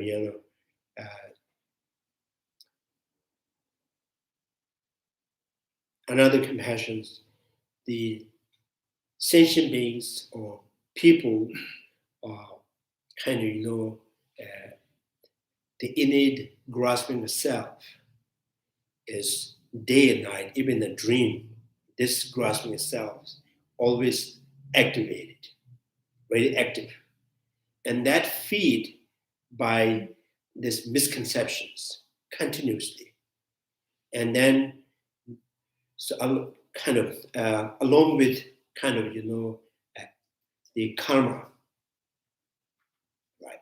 So this is like, here the kind of using the example in the ocean, the kind of big,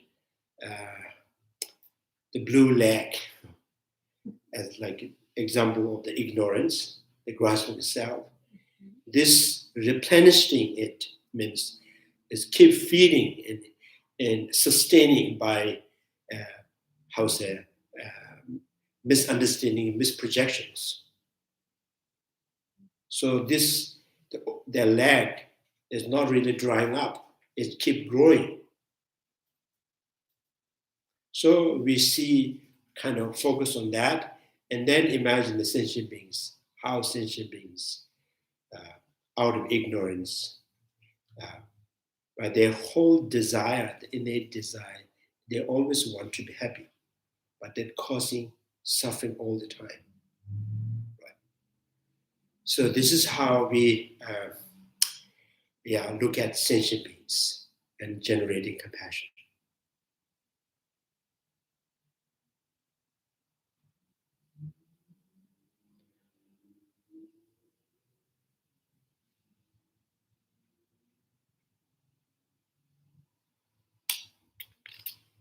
Oh, it's only 4. I haven't read any one page. I think it's good. Yeah, keep repeating this. Yeah. I'm getting nervous. My Yeah. blue lake is growing. I thought we had drought in California, but my blue lake is growing.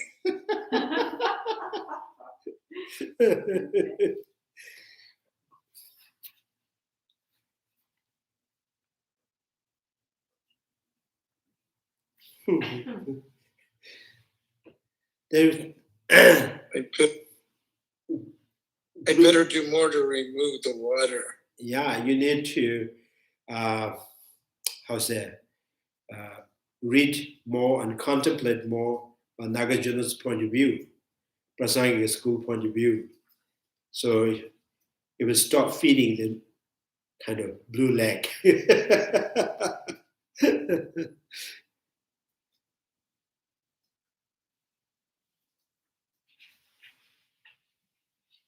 I think it's good. Your view is blue. Some view is black. So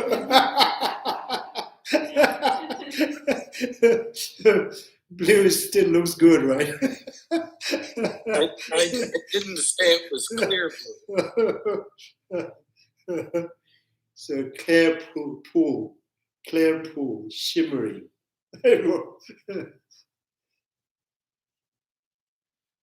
What exactly shimmering is it shiny? Yeah, see the light. Like, the waves, the sun in the waves, it goes brighter, darker.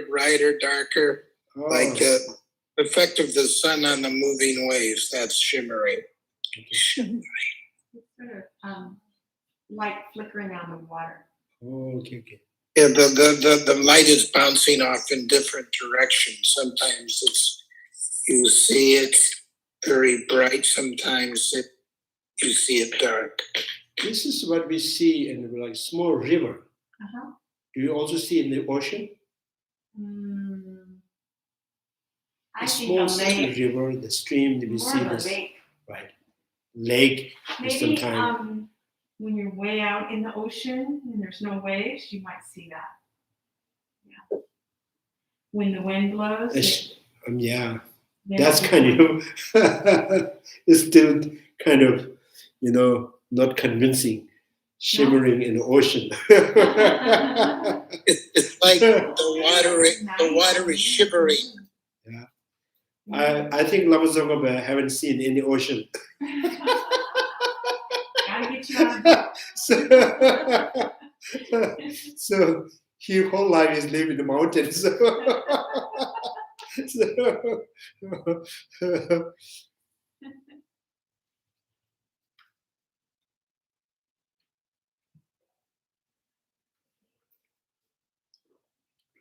any questions?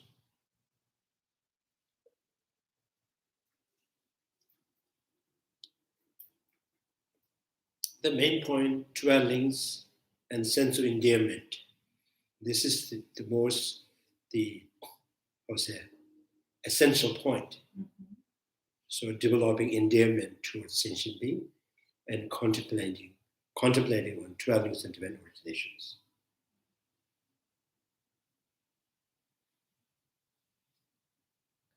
So the ordinary endearment means someone, he is very close to me, dear to me. Means, I think the reason because someone has done something very kind to you, right? Or someone who is close because his mother or the sister is too kind to me. So, right? So this is how ordinary kind of find someone who's closer to you. The here is about nature of that, the time, the length of the time, how we born in samsara many times. So this kind of so nature of the kind of the existing our life, one life after another, and then that really kind of puts you in thinking. Is for sure every sentient beings, every single sentient beings once had been my mother.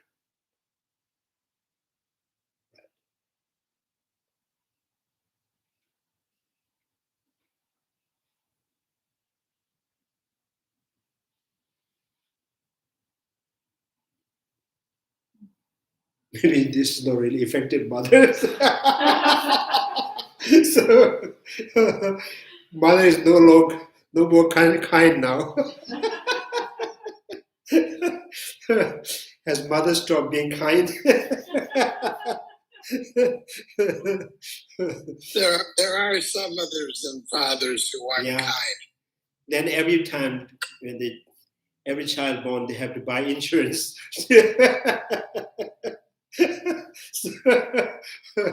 So no longer sure.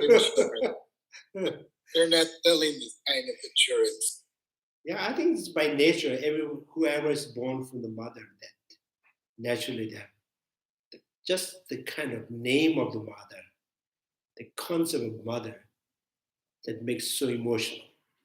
Like animals, yeah, every kind of every sentient being is like that, right? Yeah, but so even with he always would mention one time the turtles.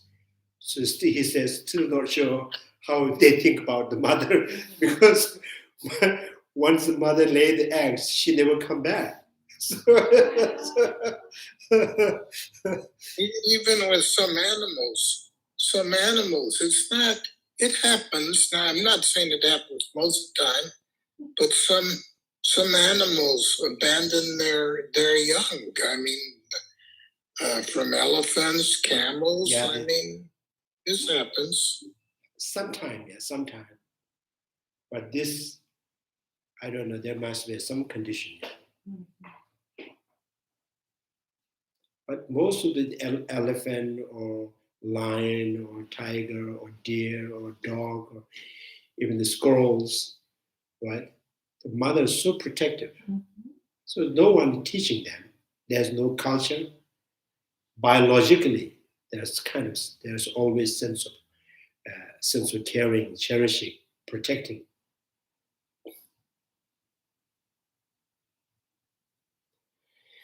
So I think this Asanga, and then and Chandrakirti also mentioned this. This concept may useful for you to bring sentient beings closer to you. So Nagarjuna says, the Nagarjuna's the way of generating sense of endearment, a sense of closeness to the sentient being is. Nagarjuna knows this concept of my, me, and my is always inseparable, this me and my, right? Wherever there's me, then my comes. So when there's my, there is then the verbal and the physical, all kind of, follows that.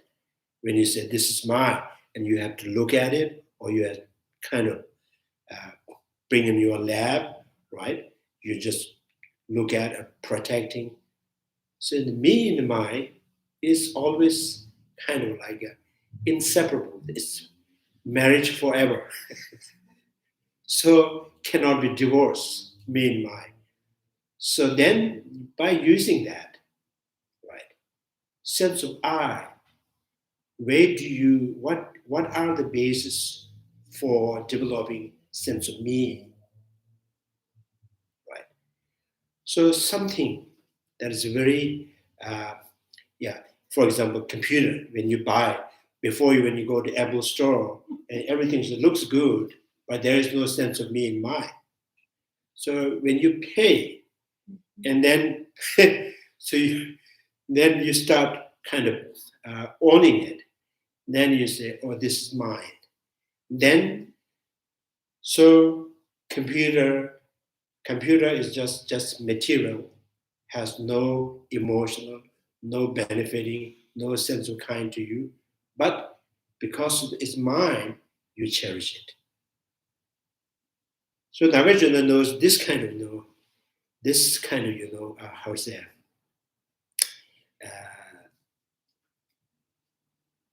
how this emotion is most powerful in your consciousness, most powerful consciousness, me and mine.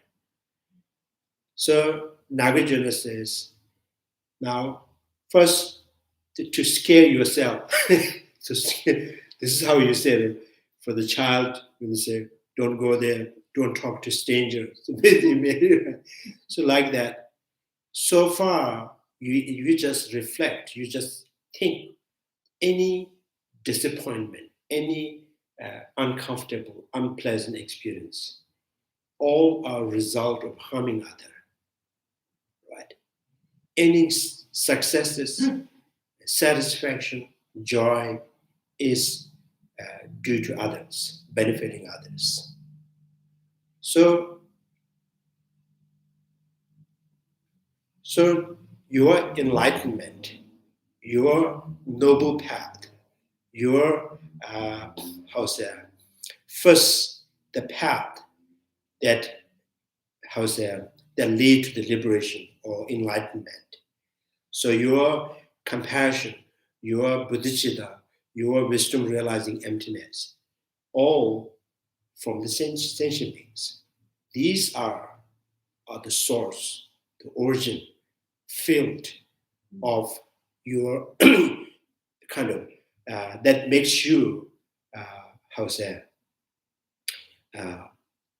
enable you to develop compassions and find the path enlightenment. Right? So these are my sentient beings, right? So there's something benefiting to you, right? Like the table, computer, so something benefits you, then mine. So farmer, they grow crops in the field. They say, this is my land, right? And the citizen and the government, they get the tax return. There's the benefit from the government, my government. Or they pay the tax, therefore they are my government, right? So something that is related to you. So in this way, you can find every sentient beings are so precious, so important for you to improve, for you to be successful, for you to be knowledgeable. Right? Even that person is very, very bad and bad doing, but still these are. Without that, you cannot learn what is bad and what is good. Right? So that everyone is so precious and so important. So the my sentient beings automatically like that. So once you have spontaneously, right, in your mind, these are my sentient beings, then there is, right, sense of cherishing that goes after it.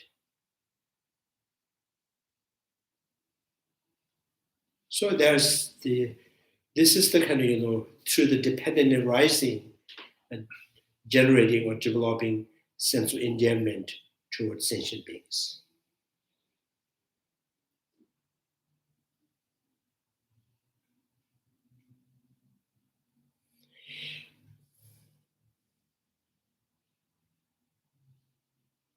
Yeah, okay.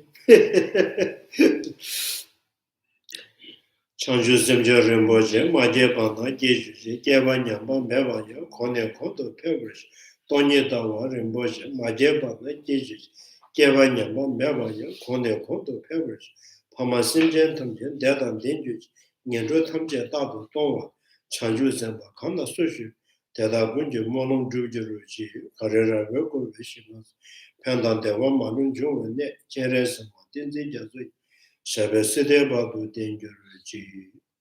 May the precious body mind have your bone arising and grow. May the bone have no decline, but increase forever. May the precious mind be realizing emptiness, have your bone arising and grow. May the bone have no decline, but increase forever. Due to all these merits, may all Father and Mother sentient beings have all the happiness. May all lower realms be engaged forever. Wherever there are Bodhisattvas, may all their prayers be accomplished in unity. In the sacred lands surrounded by snow mountains, you are the source of all benevolent happiness. O powerful translations and healers, remain in this world and trust in joy. Thank you.